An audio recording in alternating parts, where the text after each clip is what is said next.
भावनाओं का जाल। राज एक साधारण युवक था, पर उसकी आत्मा अशांत थी।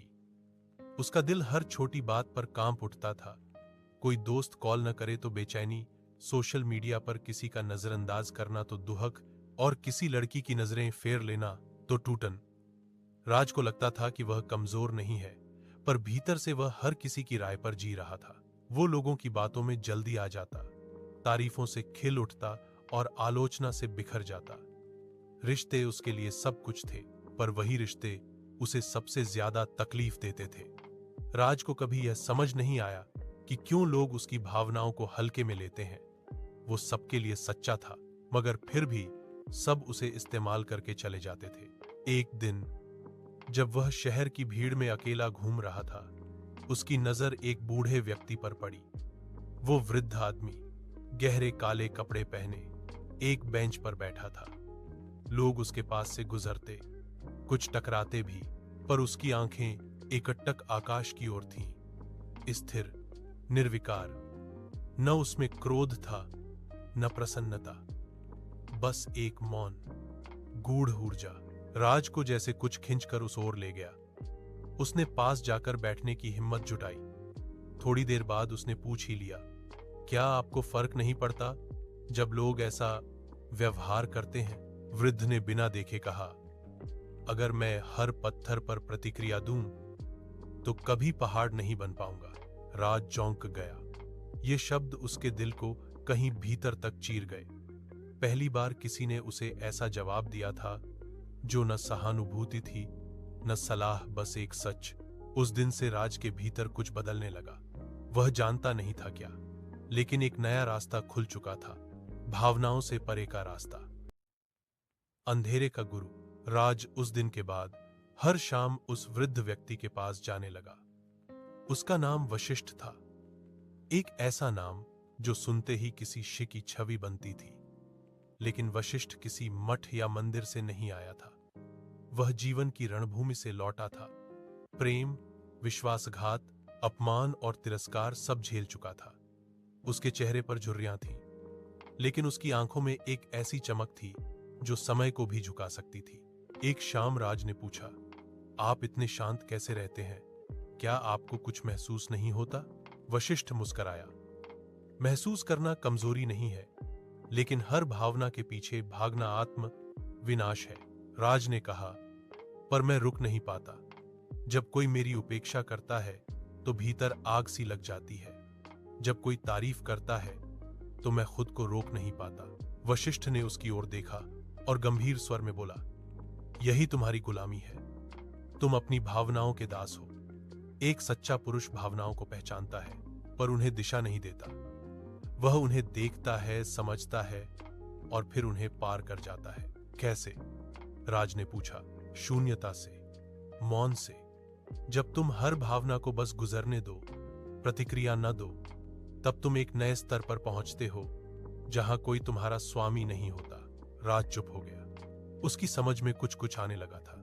यह आसान नहीं था, लेकिन उसके भीतर एक अद्भुत बेचैनी जाग चुकी थी, खुद को जानने की। वशिष्ठ ने अंत में कहा, अगर तुम आकर्षण चाहते हो तो भावनाओं से ऊपर उठो। जितना कम महसूस करोगे, उतनी गहराई से लोग तुम्हें महसूस करेंगे। वह एक अंधेरे के गुरु थे, और राज ने उस अंधेरे को अपना पथ बनाना शुरू कर दिया था।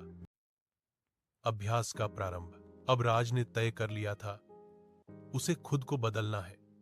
लेकिन यह बदलाव कपड़ों, शब्दों या चाल ढाल का नहीं था। यह भीतर की एक चुप क्रांति थी।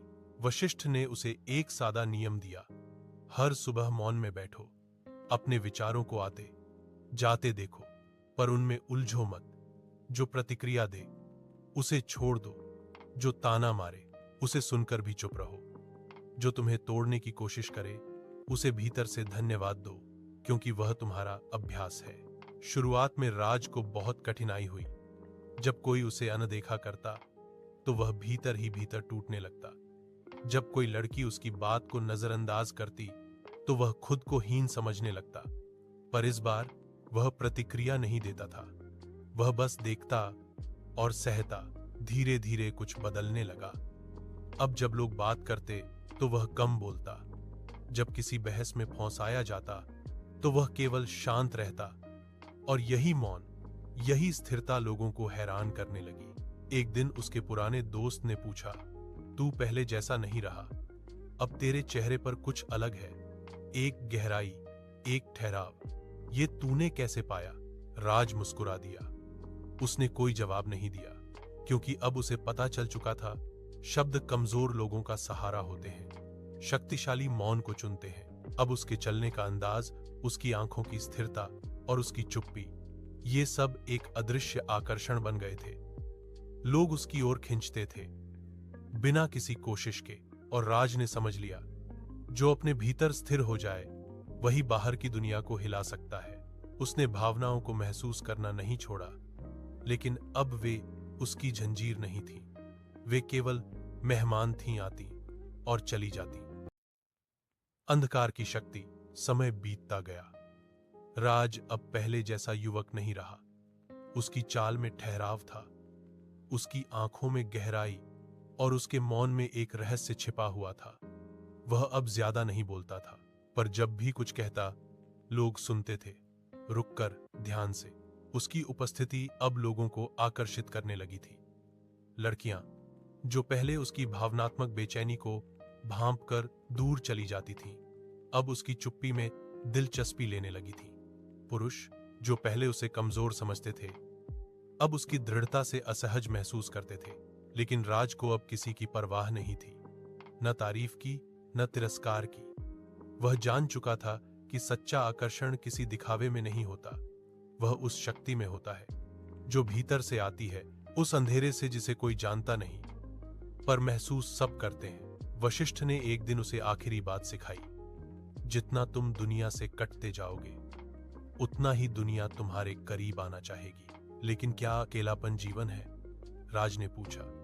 वशिष्ठ ने उत्तर दिया, अकेलापन कमजोर को खा जाता है, लेकिन जो इसे समझ ले वो दुनिया पर राज करता है।